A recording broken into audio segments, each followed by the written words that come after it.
ipinagbabawal, talamak pa rin ang illegal na drag racing o karera sa ilang kalsada sa Metro Manila. Bakit nga ba hindi masupil-supil ang illegal na karerang ito? Nakatutok si Athena Imperia.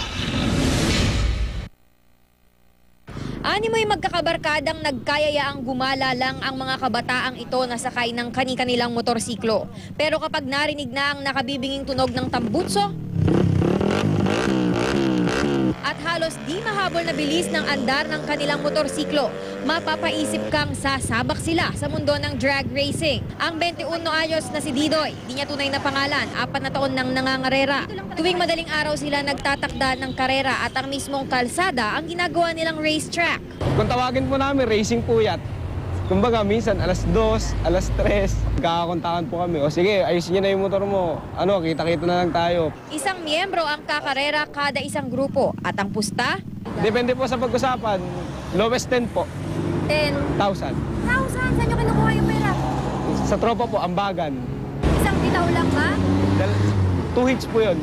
Kunyari po, panalo ka ng una. Sa pangalawa po, panalo kami. Panalo po, yun. Ang mga nanonood ng karera, kumikita rin sa pusta kung mananalo ang manok niya. Ang layo nung tatakbuhin nila ay 400 meters at madalas ay tinataon nila na walang masyadong sasakyan dun sa lugar na pagkakarerahan nila. Sa bilis, ang dalawang motorsiklo naglaho parang pula sa madilim na kalsada. Kapansin-pansin na ang mga nangangarera hindi naka-helmet. Nagsusuot ba kayo ng helmet?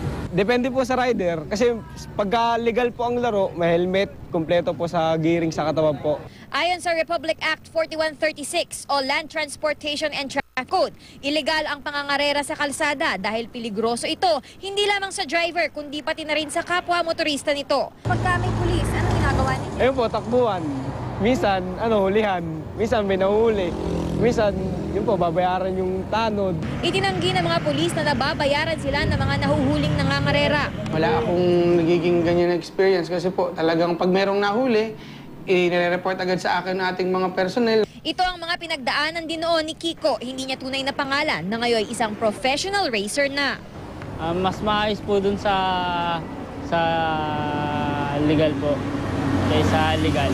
May nag-guide po sa lahat ng gagawin nyo kung paano po sisimulan yung karera. Magkakaiba man ang kapalaran ng mga nangangarera ng motorsiklo, iisa lang ang sigurado, sa kanilang bawat pagbitaw sa kalsada, hindi lang pera ang kanilang ipinupusta, kundi maging ang kanilang kaligtasan at mismong buhay. Athena Imperial, nakatutok 24 oras.